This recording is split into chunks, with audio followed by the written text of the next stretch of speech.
Good morning students. मैं आशीष Yadav, Agrasen ITI Coca Bhilai के fitter trade का प्रशिक्षण अधिकारी। आज हम फिटर प्रथम वर्ष के टॉपिक गेज के बारे में आज डिस्कशन करेंगे। ठीक है, तो आइए देखते हैं गेज क्या होता है और वो कितने प्रकार के होते हैं। सबसे पहले हम उसके डेफिनेशन के बारे में डिस्कस करेंगे। तो देखते हैं आगे वीडियो में कि गेज होता क्या है। ठीक है स्टूडेंट्स, हम अपना चालू करते हैं। सबसे पहले मैंने ये बताया कि आज हम गेज के बारे में स्टडी करेंगे। ठीक है, तो सबसे पहले हम ये देखते हैं गेज का डेफिनेशन क्या होता है। ठीक है, जैसा कि आपको अभी सामने दिख रहा है, इसमें लिखा है निरीक्षण उपकरण औद्योगिक उत्पादन कंपनियों द्वारा उत्पादों के विभिन्न आयामों, ठीक है, जैसे एपर्चर, अंतरिक्ष, आकार इत्यादि को नियंत्रित करने के लिए उपयोग किए जाने वाला एक साधारण उपकरण होता है। उत्पादन क्षमता और नियंत्रण गुणवत्ता में सुधार करता है और उत्पादों के बड़े पैमाने पर उत्पादन के लिए उपयुक्त है, जैसे मोटर वाहन भागों, पेशेवर माप उपकरणों को बदलने के लिए, जैसे चिकनी plug gauge, thread plug gauge, calliper gauge इत्यादि। मतलब डेफिनेशन से हमको एक चीज़ ये समझ आ रहा है, गेज क्या होता है, आकारों को मापने की एक उपकरण है। ठीक है, मतलब जैसे मान लो अगर हमको किसी भी चीज़ के 100 पीसेस बनाने हैं तो सबसे पहले हम उसका एक परमानेंट जो मेज़रमेंट होगा वो फिक्स कर लेंगे। ठीक है, उसके बाद उसको सबसे पहले अपन प्रोड्यूस करेंगे। ठीक, और वो जो होगा हमारा मास्टरपीस होगा। मतलब उसी आयाम, उसी आकार का हमको बाकी के पीसेस को भी मैन्युफैक्चर या प्रोड्यूस करना है। ठीक है, तो ये होता है गेज के थ्रू। मतलब गेज के थ्रू अपन उसके आकार को, ठीक है, एपर्चर्स को आदि को अपन मेजरमेंट करते हैं। ये होता है गेज। ठीक है, उसके बाद अपन नेक्स्ट देखते हैं गेज के टाइप्स। ठीक है, तो सबसे पहले टाइप का गेज होता है जैसा कि आपको दिख रहा है, रेडियस और फिलेट गेज। ठीक है, वैसे ही दूसरा होता है फिलर गेज, थर्ड होता है स्क्रू पिच गेज, फिर होता है वायर गेज, फिर होता है आपका बेवल गेज, फिर होता है ड्रिल एंगल गेज, उसके बाद होता है सेंटर गेज। तो जैसा कि आप देख पा रहे हैं टोटल 7 टाइप्स के गेज होते हैं। ठीक है, अब अपन सबसे पहले देखते हैं रेडियस और फिलेट गेज क्या होता है। ठीक है, तो रेडियस और फिलेट गेज का डेफिनेशन देखिए, किसी जॉब की अंदरूनी या बाहरी रेडियस को चेक करने के लिए गेज को प्रयोग में लाया जाता है।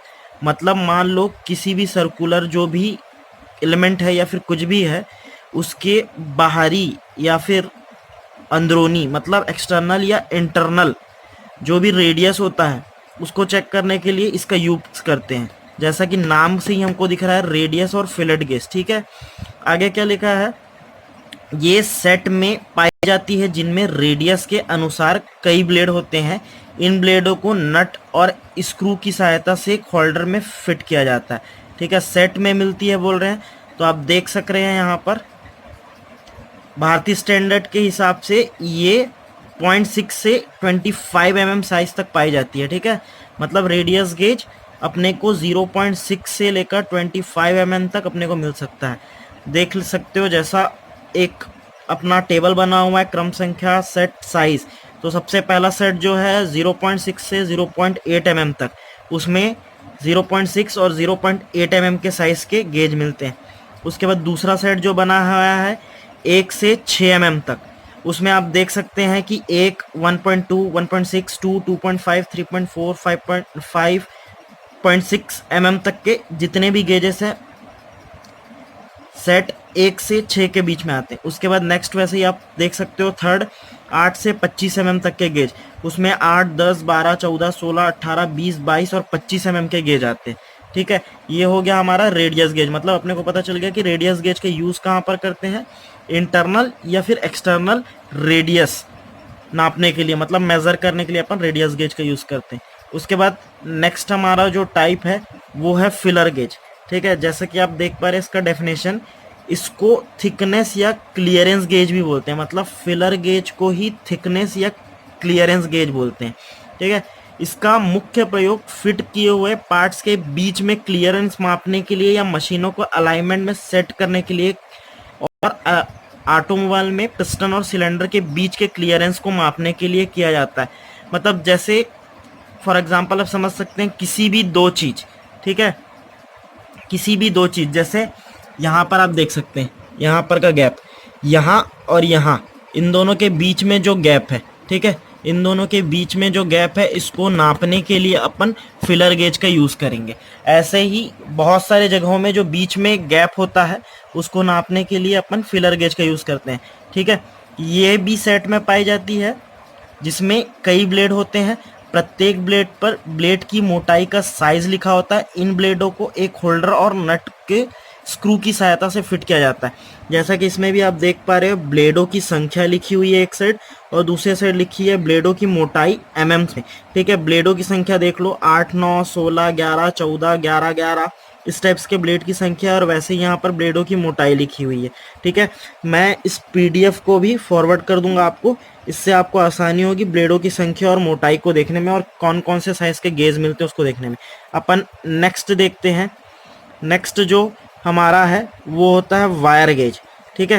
इसका डेफिनेशन देख पा रहे हैं आप, यह प्रायः स्टील की 3 mm मोटी गोल प्लेट होती है, ठीक है, जिस पर भिन्न भिन्न साइज के खांचे बने होते हैं। इस गेज का प्रयोग शीट की मोटाई और तार का व्यास नापने के लिए, ठीक है, जैसे उसमें जो फिलर गेज था उसमें गैप नापने के लिए यूज़ कर रहे थे, वैसे ही इसमें अपन क्या कर रहे हैं शीट की मोटाई, मतलब कोई भी शीट की मोटाई या फिर तार का व्यास नापने के लिए अपन इसका यूज़ कर सकते हैं, ठीक है। इंडियन स्टैंडर्ड के हिसाब से इस गेज में 0.125 से 8 mm रेंज तक की शीट की मोटाई का या तार का व्यास चेक किया जा सकता है। मतलब इसका जो लिमिटेशंस है वो कितना है 0.125 से 0.8 mm तक, ठीक है। कुछ वायर गेजों के खांचों पर नंबर लिखा होता है, ठीक है। ये हो गया हमारा वायर गेज, इसका लिमिटेशन है 0.125 से 8 mm तक। इसके बाद जो हमारा नेक्स्ट है वो होता है बेवल गेज। जैसा कि आप देख पा रहे हैं बेवल गेज भी दो टाइप्स के होते हैं। तो सबसे पहले अपन बेवल गेज को देखते हैं क्या होता है। इस गेज का अधिकतर प्रयोग जॉब पर बने कोणों को चेक करने के लिए किया जाता है। मतलब जो भी किसी भी जॉब पे जब अपन वर्क करते हैं तो उस पर बहुत सारे एंगल्स बन जाते हैं, तो उन एंगल्स को चेक करने के लिए अपन किसका यूज़ करते हैं, बेवल का, ठीक है, बेवल गेज का चेक करने के लिए और कोणों को ट्रांसफर करने के लिए किया जाता है। इसका प्रयोग मार्किंग करते समय भी किया जाता है।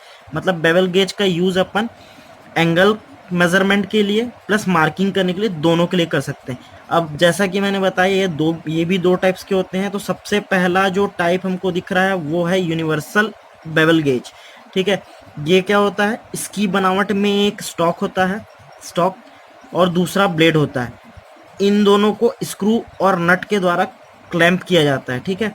इसके ब्लेड की लंबाई प्रायः 75 से 150 mm होती है, ठीक है। सब गेज के ब्लेड्स की साइज अलग अलग होती है। जैसे यूनिवर्सल बेवल गेज के ब्लेड की लंबाई 75 से 150 mm तक होती है और स्टॉक की लंबाई कितनी होती है 75 से 85 mm तक, मतलब 75 to 85 mm तक। उसके बाद नेक्स्ट वैसे ही हम देख पा रहे हैं कॉम्बिनेशन बेवल गेज, ठीक है। कॉम्बिनेशन बेवल गेज क्या होता है, इस गेज में ब्लेड और स्टॉक के साथ एक उप ब्लेड भी होता है। मतलब ब्लेड और स्टॉक तो होता ही है, जैसे यूनिवर्सल बेवल गेज में होता है ब्लेड और स्टॉक, वैसे ही इसमें और भी ब्लेड होते हैं, ठीक है, जिसको मूल ब्लेड के साथ स्क्रू और नट के क्लैंप करते हैं, मतलब लगाते हैं। क्लैंप मतलब लगाना। इस गेज से किसी भी कोण को चेक और ट्रांसफर किया जा सकता है। जैसे कि अपने को पता है बेवल गेज का यूज अपन कोण को मापने के लिए या फिर ट्रांसफर करने के लिए करते हैं, वैसे ही इसमें भी लिखा है कोण को चेक या ट्रांसफर करने के लिए किया जाता है। इसके ब्लेड और स्टॉक प्रत्येक की लंबाई 100 mm होती है। मतलब इसकी ब्लेड की लेंथ भी 100 mm होती है और स्टॉक का लेंथ भी 100 mm होता है, ठीक है। वैसे ही अपन नेक्स्ट टाइप देख लेते हैं। हमारा नेक्स्ट टाइप है ड्रिल एंगल गेज, ठीक है। ये क्या होता है, इसका डेफिनेशन देखते हैं।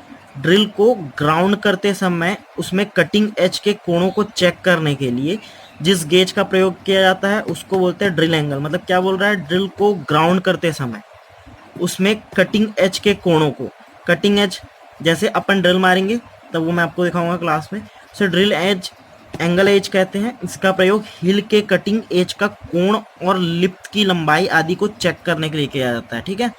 वैसे ही हम नेक्स्ट हमारा जो है वो देख लेते हैं सेंटर गेज। ठीक है, यह गेज स्टील की प्लेट से बनाई जाती है। ठीक, इसका मटेरियल पता चल गया, जिस पर स्क्रू थ्रेड के स्टैंडर्ड के अनुसार अलग अलग कोणों में वी ग्रूव बनाते हैं। ग्रूव मतलब होल साइज को बड़ा करना। जैसे मान लो अपन किसी भी चीज में ड्रिल मारते हैं तो ड्रिल ऊपर से नीचे तक पूरा सेम साइज का होता है, लेकिन अपन ग्रूव किसको बोलते हैं, जो उसके हेड का साइज होता है उसको अपन बड़ा कर लेते हैं, उसको बोलते हैं ग्रूव। ठीक है, जैसे ग्रूव बने होते हैं जैसे 55 डिग्री, 60 डिग्री, 47.5 डिग्री आदि। ठीक है, इनका प्रयोग लेथ पर विभिन्न प्रकार की चूड़ियां काटने वाले कटिंग टूल्स के पॉइंट को चेक करने के लिए किया जाता है। ठीक है, वैसे ही पहले टूल को जॉब के समकोण में सेट किया जाता है। ये हो गया हमारा सेंटर गेज। ठीक है, तो ये था हमारा गेज और उसके जितने टाइप्स भी थे। ठीक, जैसा कि आपने भी सबने देखा कि हमने आज गेज और उसके टाइप्स के बारे में स्टडी किया। ठीक है, अगर इस टॉपिक से रिलेटेड अगर आपको कोई भी डाउट आता है तो आप मेरे को कॉल या मैसेज कर सकते हो। और आज के लिए बस इतना ही, बाकी अपन नेक्स्ट क्लास में देखते हैं। Thank you.